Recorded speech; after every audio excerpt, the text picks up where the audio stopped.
All right, y'all. Nancy Grace is coming back and she's solving this case. She is determined and God is using her for it.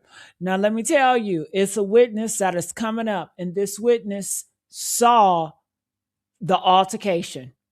Okay, they saw it, baby. We have all heard rumors. Nolan Wales got jumped. We've all heard rumors. Nolan Wales got into it with Bart. We all heard rumors. Nolan Wales got into it with Wyatt. Wyatt and Bart seem to have an issue with Nolan Wales. And people that are speaking is not Wyatt and it's not Bart. Isn't that a telltale? The two individuals that Nolan had an issue with as a rumor, they ain't talking as much. It's the reason why. Let's hear what Nancy Grace got to say. I need all my hitters in the comment section, baby. I need y'all to comment. I need y'all to fire off. I will be responding in some. So let's pop up and hear it, honey. Come on, Nancy. All right, Nancy Grace is here, y'all. Here she is. Come on, Nance. The Nolan Wells investigation into the death of a shining star, Nolan Wells, has. I love that. Shining star, Nolan Wales. I know the haters, y'all real upset. Shining star, Nolan Wales. I love that. An altercation witness emerged. A witness that claims she saw an altercation at Horn Island. Yes. Good evening. I'm Nancy Grace. This is Crime Stories. I want to thank you for being with us. Woo! This is going to be good. All right. A Nolan Wells phone evidence torpedo. Two confirmed witnesses that saw Nolan Wells on the island around 6 p.m. The Triton, as you said, left around 4:30. What witnesses? Where? Who, what, where, why, and when? I have not spoken publicly about this before, but I witnessed an altercation involving Nolan Wells from a boat nearby.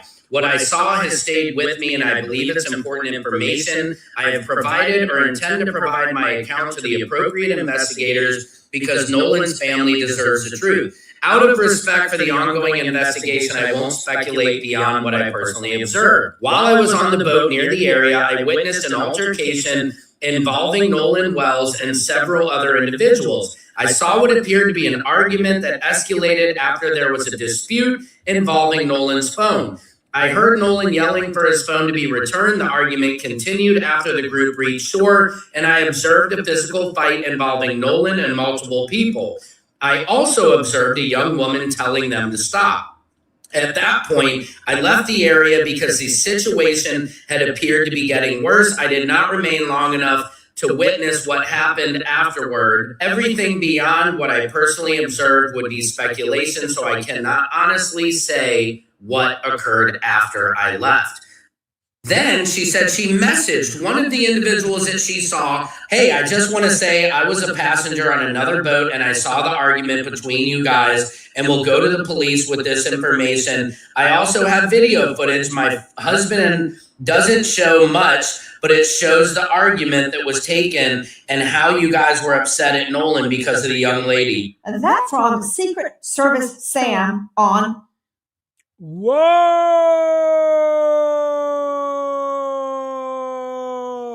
That's a bombshell. Whoa! Woo! That is a bombshell right there. Did y'all hear what happened? Honey, we all knew it. They were beating on Nolan Wells over Katie. Mind you, Wyatt already had an issue with Nolan. Bart couldn't stand Nolan. So that Katie situation, that was a tip of the iceberg. That's why they keep on pointing at Katie. Ex-Katie, because they wanted to throw her under the bus because they couldn't stand that she went for Nolan over them. They're jealous. And honey, jealousy will breed and will make somebody unalive somebody. It's so sad.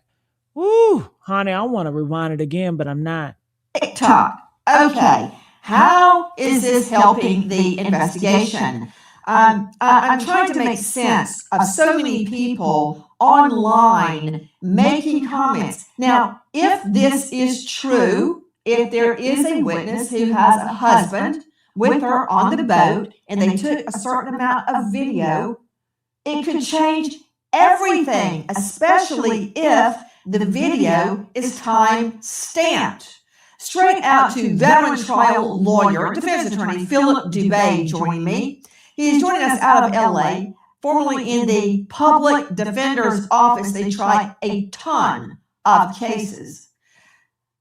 Philip, first of all, has she turned it into police? She said she was. If she hasn't, I give her no credibility at all. Look, I want this to be true.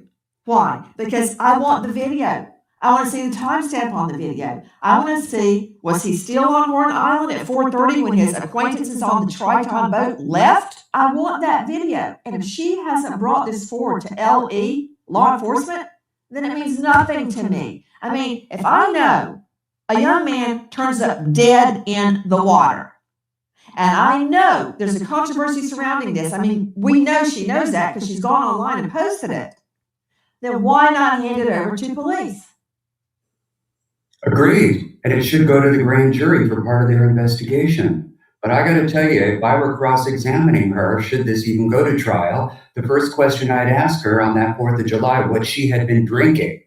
Before that video got activated, everybody would want to put him up. And smoke.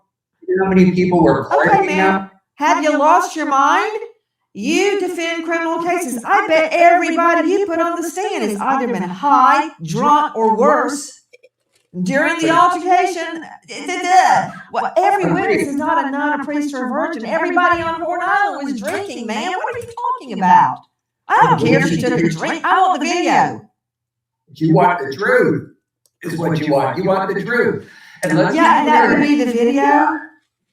Remember, Nancy. Okay. He don't make no sense. Nancy, get on your show. It don't matter if she was drunk on sugar boogers. A video ain't drunk. The video ain't on been drinking. The video is going to be evidence. So I'm with Nancy on this. I believe this lady, if she really wanted justice, she would have already sent it in. I don't think she would talk about it so much. And if she don't trust the police, send it to Ben Crump. I mean, what are we doing? You know? Not consistent. Brandon Tatum is joining us. So after all that, all you have to say is, was she drinking? That's your takeaway from that? Joining me is Brandon Tatum, former police officer, Tucson, now star of The Officer Tatum on YouTube, who famously has interviewed the acquaintances who all say they had nothing to do with it. Let's just put that out there. He's interviewed them extensively.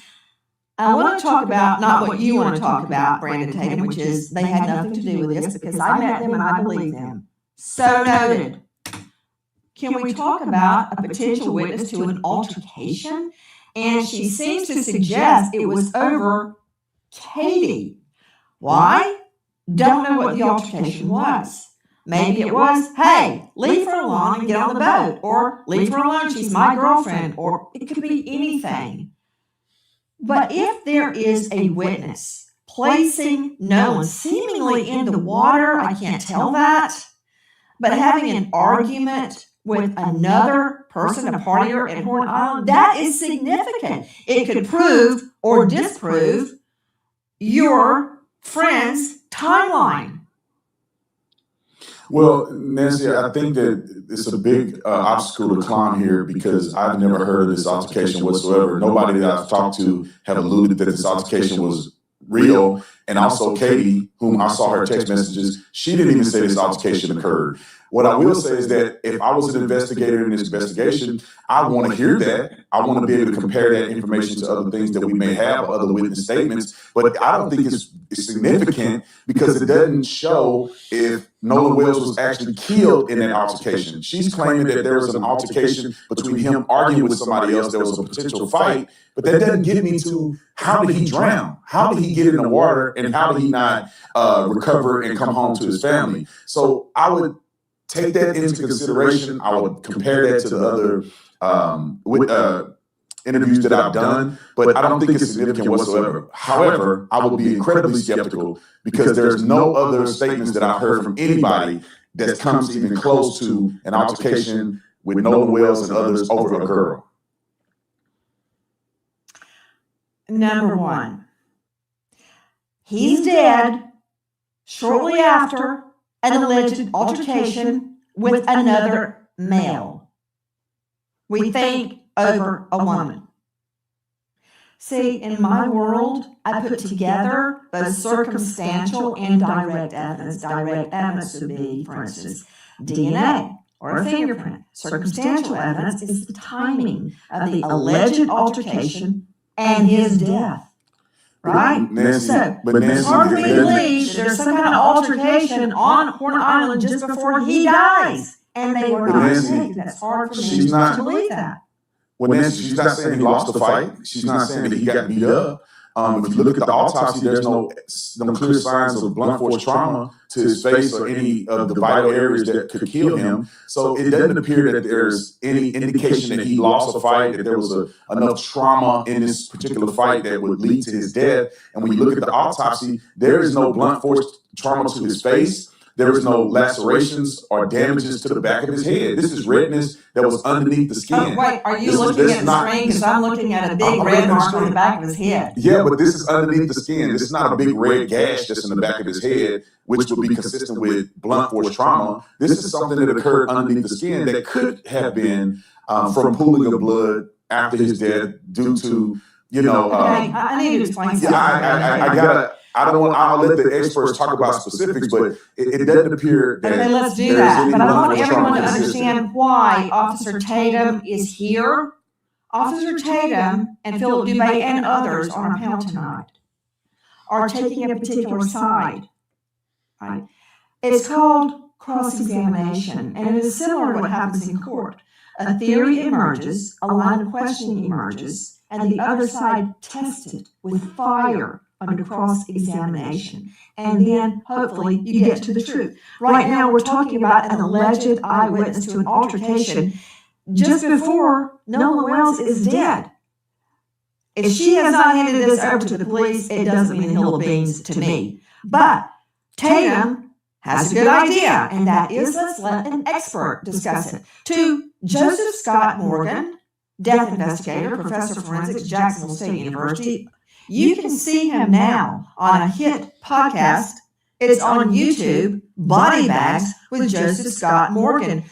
Joe Scott, if there had been not a blunt force trauma that Officer Tatum is describing, but a fist fight, if there had been a fist fight, plus body in water for multiple days, body decomposition, would you expect to see red marks on the hands at that juncture, on the face?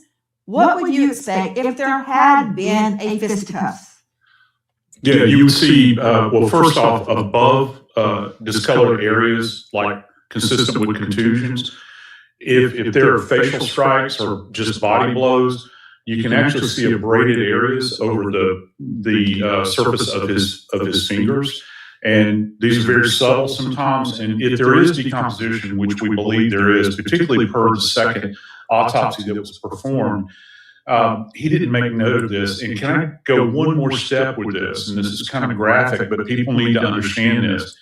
This physician that did the second autopsy actually did what's referred to as a coronal sectioning of the face. So there were multiple incisions made into Nolan's face in this autopsy, the second autopsy. And this guy didn't see anything. He didn't see anything that was of import, relative or indicative of blunt force trauma. And I would think that if there was contact, particularly if he's fighting a group of people, these sorts of things, you're going to have injuries probably on the leading edges, or what we refer to as the blade of the arm right here on the forearm, the back of the hands, the knuckles as points of contact. And certainly if there's facial strikes going on with him, which we find with blunt force trauma many times with fisticuffs, as you say, you'll see these strikes, you'll see marks on the face. There's nothing to indicate that in the second autopsy. Now, what the state has, I don't know, but I do know this. I know they're saying they're done with the autopsy and that it's complete, which means the gross findings in the autopsy room, the tox, the histology, that means that that autopsy report is complete. They just haven't released their findings yet. And speaking of that, Jessica Morgan, I've heard the same, that the autopsy is complete. Yeah. There are reports that there is no cocaine in Nolan's system. Hold up. Hold up. Hold up. Didn't Mr. Liar say, the same one that says, trust me, I've seen witnesses, and witnesses say that we saw Nolan at 6 p.m. That same team, because they all together. Brandon, the lawyers, all of them work together. Didn't they say that? Press one if they said that. They said that. They said it's two witnesses. And the goddamn witnesses are liars too. They lie. They lie. But they can easily believe that witness. But they can't believe this witness that is coming out talking about, he was in a fight, which I do believe he was in a fight, because when it goes to that audio that we heard, the real audio, you could tell it was a lot of animosity. There's a lot of hate toward Nolan Wells. When it was like, oh my God, is he dead? Can you believe it? And all that, yada, yada. It was altercation that happened. And just because people's up in the face doesn't mean they was pushing him and punching him. She didn't say she saw a fight. She said she saw an altercation. It's a difference between argument. An argument is an altercation. So who knows? He could have did a punch move in his back. Nobody said that he got punched in the face. They said an altercation, not a fist fight. Did she say a fist fight?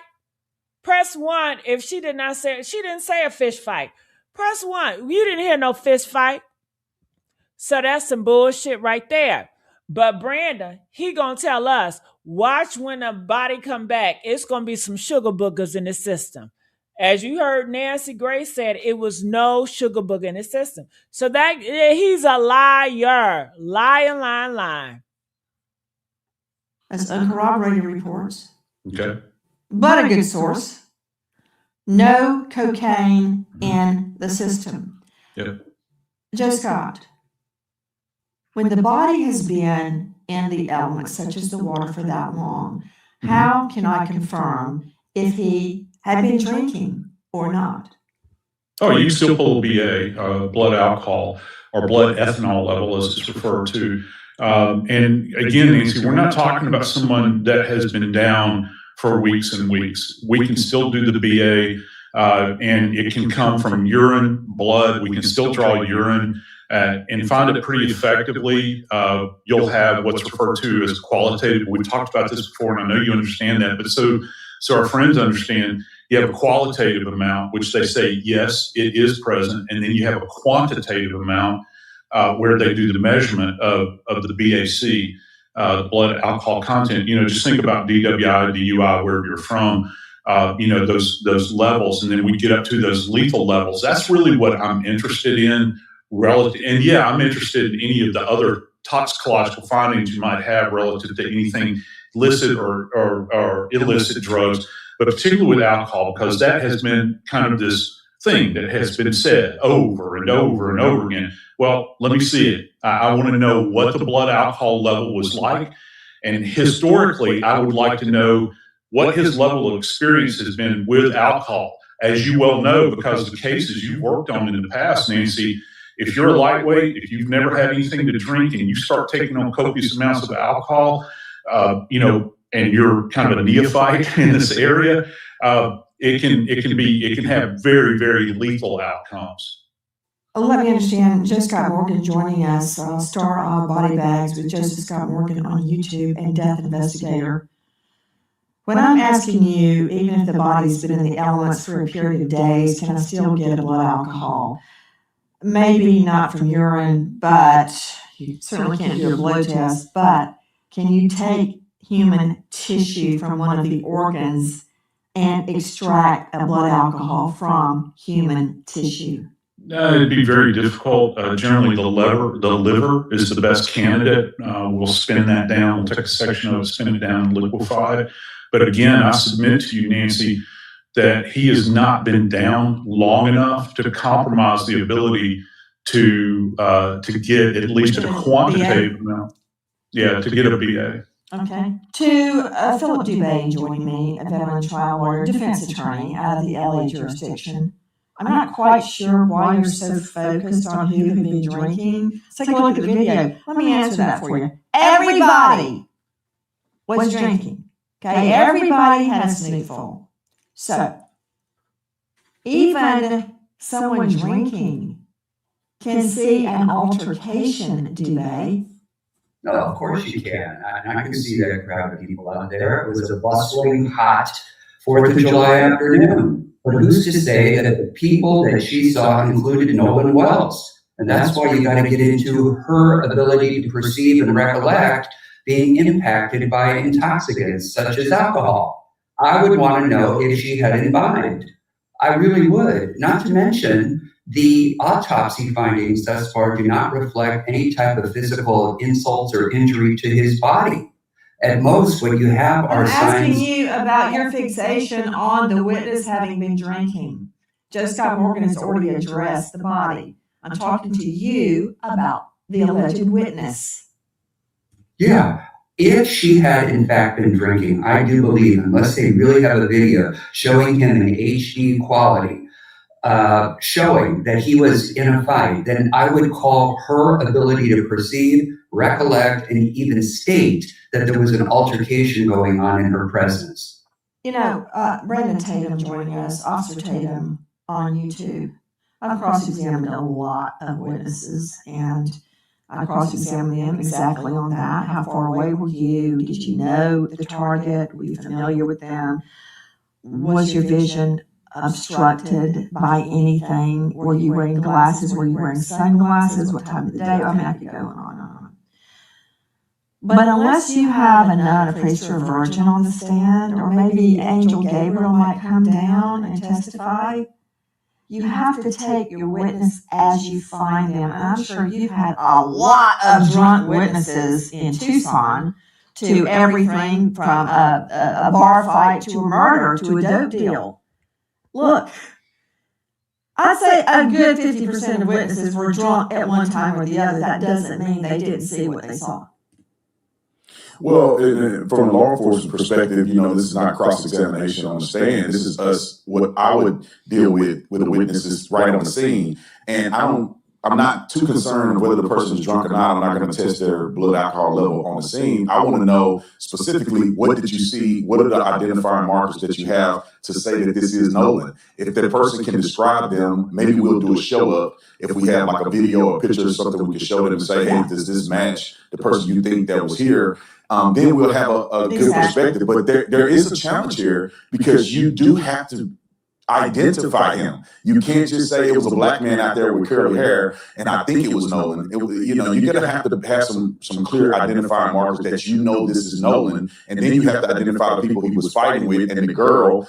And I think this person is going to have a big challenge. I saw this text message. We reached out to the girl on social media. She never responded to us. I don't know if she ever really sent it in to the police, but it is problematic, in my opinion, if she hasn't. If you're going to say somebody is going to spend time in jail, and you are alluding to the fact they committed a crime, and in fact now that we know that Nolan did not survive being out there at Coney Island, and you never submitted that to law enforcement, there's a potential that that's tampering with evidence. If you have evidence of a crime and you're withholding that from law enforcement, and you knowingly and intentionally are doing that, that could be very problematic for a person claiming to be a witness. No. Morally, it's wrong, but there is no duty under the law that you have to report yourself as a witness, that you have to volunteer information. You can stand on the side of the pool and watch somebody drown and do nothing unless you have a fiduciary capacity. And it's not a crime in our jurisprudence. So nothing is compelling her under the law to come forward. However, interesting, she did post it. She did identify herself. She did say she was going to police. And that would be my first line of cross. Did you take this to the police? And she said no. Oh, all H-E-double-L Well, break out in that courtroom. If you have information like this and you don't go to the police, fur would fly. Fur would fly. You ever seen a dog fight? That's what I mean by that. Fur would fly. So that would be a line of cross-exam. Hold on, something else. Before I go out to Susan Hendricks, Jeff Shetler, and Ben Dobrin, now information that there is, in fact, a criminal investigation. Hearing that somebody who has an inside source is saying the DA's office in Mississippi is now looking at the Nolan Wells case as a criminal investigation and no longer an accidental drowning. Now, we can only pray that this is true. Woo! Obviously, Did y'all hear that? we can't celebrate. We can't get excited at all because I have not seen Ben Crump announce this. It is not being reported by any other major media sources, but there are rumblings. From Sam Crouppen. All right. I would like to point out that his source is a, quote, little birdie. Little birdies are saying that an inside source says the DA's office is now looking into the Nolan Wells as a criminal investigation. I can't put that up on the stand. Susan Hendricks joining me, investigative journalist and author of Down the Hill, My Descent into the Double Murder in Delphi. Susan, you get laughed out of court if your witness said, a little birdie told me, number one, that's hearsay, but a little birdie? Yeah, exactly. It makes me wonder, did that woman, those text messages about some sort of altercation, is the grand jury analyzing this as we speak? Because finally the DA came out and said, look, I can't release anything that's going on, but let it be clear, and I'm paraphrasing, that we are investigating this with the grand jury. Susan Hendricks, you're absolutely right. She states most recently, this is the elected district attorney, my obligation and commitment is to present the grand jury with all the evidence collected in the case in order for them to reach a decision based on a thorough investigation, complete evidence presentation, the actual truth, and an understanding of the law. I'm obligated to do so in keeping with the law and the rules of the court. She goes on to say, I stand firmly on the rule of law and my ethical obligation. That is what the people of Jackson County elected me to do. I will present the grand jury with a thorough, complete, and fair investigation into the death of Nolan Wells. Now, is there a criminal investigation? According to some sources, there is. We keep hearing there is no criminal investigation. To Dave Mack, Crime Stories investigative reporter, what is the truth of it tonight? Nancy, it hasn't been announced that there's a criminal investigation, but it just stands to reason that they are doing a full investigation into the death of Nolan Wells. At this point, we don't have a cause of death, Nancy. They have not released the reports on the autopsy that was done by the state, completed weeks ago. We don't know anything. Nothing's been released. So whether they're doing a criminal investigation or not, I think it stands to reason they are investigating to every piece of evidence they can find to determine what happened and what they can present, they being investigators, to the grand jury. Hi guys, Nancy Grace here. If you are a homeowner, you probably thought, who's EMR report. Right down at the bottom in the yellow, it says Tide Craft, not Tide Line. From Sam Crouppen to Ben Dobrin, emergency response diving instructor and trainer. Ben, thank you for being with us. What about the mistake in the name of the boat, if it was in fact a mistake? And could that explain any problem in getting GPS information? Well, absolutely, because there are two different brands of boats. It's like saying, I'm going to search a Ford, and then you go out and search a Chevrolet and a car. They're very different brands of boats. And so if they were searching the wrong boat, then any information on that boat would be the wrong information. So if you're going after the GPS plotter on the Chevrolet, but you want the GPS plotter off of the Ford, they have no bearing. And so if you're searching the incorrect boat, you have incorrect evidence. To Brandon Tatum, star of The Officer Tatum on YouTube, we just saw some video from your show, and I'm trying to figure out, among other things, what time and day, if you have a time and date stamp on that, that seemingly shows the Triton with a lot of people on it leaving the island, leaving Horn Island. Do you have a time stamp on that? I don't have the timestamp. I can ask them to see if they can get it to me. When I watched this video and they presented it to me, this was during the time the CETO call was occurring. So it had been right around that time. You could see Wyatt on the boat, on the phone. And so this is how it was presented to me. And just to kind of answer your question about the boat searches, it's partially irrelevant depending on the investigation and the interviews that they've done. There is no indication that there was a crime committed on any one of these boats. When you have 60 people that have already given statements to law enforcement, you have the young men that I interviewed that were on their boat that left the island, and then you have people that saw Nolan on the island after they had left. It's no indication that Nolan was on any one of those boats at any point in time and that a murder occurred on those boats. So regardless if they searched them or not, it was offered up for them to use the cadaver dog, but that never occurred. And so I don't really think that the boat situation of search is significant. The boys submitted their Life 360, which is how they got a GPS tracking of when they left the island and how they got from point A to point B, where they docked and all of those things. So all of the information has been concluded, or at least have been explored, and it didn't appear that there was any foul play on any one of the boats. Okay. Officer Tatum, I respect everything that you just said, but to have a witness tell me it's true because I said so, and because my friends say so, that doesn't mean it could be true. And I see GPS, that doesn't tell me what happened to Nolan. Just because they got a GPS, they came back. They provided Life 360, they provided the CETO call, and you can put those two things together and say, okay, the timeline matches. And if they left at 4:30, they were already gone. All three boats that came out were already gone when Nolan was last seen. So now you have a timeline that's right there. I was going with you until you said the time Nolan was last seen. Because their GPS data, I'm sure, is correct. And their Life 360 data, I'm sure, is correct. I'm not arguing with the technology. But what happened just before that?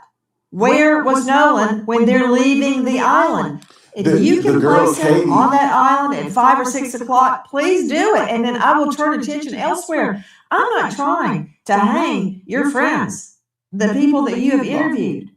And I respect that you believe them, and maybe you're right. If he can be placed on that island at 5 or 6 o'clock, then they're in the clear.